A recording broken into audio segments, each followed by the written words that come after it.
Hello friends, যদি আপুনি এটা বাজেট পাৱাৰ বেংক ল'ব বিচাৰিছে তেন্তে এই পাৱাৰ বেংকটো আপোনাৰ এটা ভাল অপচন হ'ব।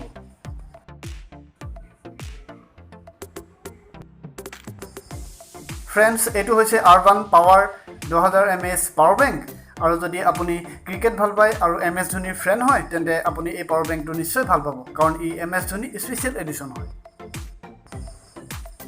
2000 mAh কেপাচিটি হয় আৰু লাইট ৱেইট হোৱাৰ লগতে MS ধোনিৰ সিগনেচাৰো পাই যাব আপুনি পাৱাৰ বেংকটো। আৰু যি মেইন হাইলাইটিং কে ফিচাৰ্ছ আছে আপুনি পেকেটত দেখিবলৈ পাই যাব, আপুনি ভালকৈ পঢ়ি ল'ব পাৰিব। বক্সৰ ওপৰতো কে ফিচাৰ্ছখিনি ডিটেইলছত দিয়া আছে। আৰু যদি মই MRP কথা কওঁ, পেকেটত মেনশ্যন কৰা আছে 2499 আৰু মই এইটো ফ্লিপকাৰ্টৰ পৰা পাৰচেজ কৰিছিলোঁ, সেইটো কাৰণে মই 749ত মোৰ হাতত এই পাৱাৰ বেংকটো মই পাইছিলোঁ। আহক আমি এতিয়া ডব্বা খোল কৰোঁ আৰু চাওঁচোন ভিডিঅ'ত আমি কি কণ্টেণ্ট দেখিবলৈ পাওঁ।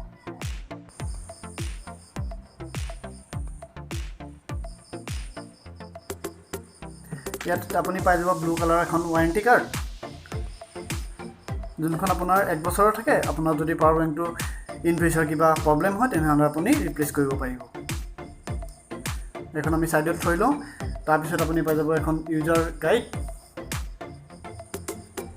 তাত ডিটেইলছত দি আছে আপুনি পাৱাৰ বেংকটো কেনেকৈ ছেফলি ইউজ কৰিব পাৰিব।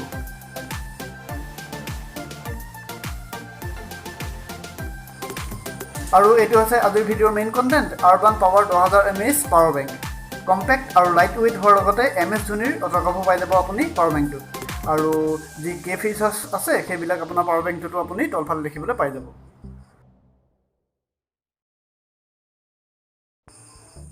আৰু পাই যাব আপুনি এডাল USB to micro USB data cable, যাৰ দ্বাৰা আপুনি যি বিল্ট ইন বেটাৰী আছে আপুনি তাক চাৰ্জ কৰিব পাৰিব। পাৱাৰ বেংকটো কম্পেক্ট বুলি এটা কাৰণে কৈছোঁ যে ই মোৰ হাতৰ তলুৱাত ধুনীয়াকৈ ফিট হৈ গৈছে আৰু আপোনাৰ লৈ ফুৰিবলৈও একো অসুবিধাৰ সন্মুখীন নহয়।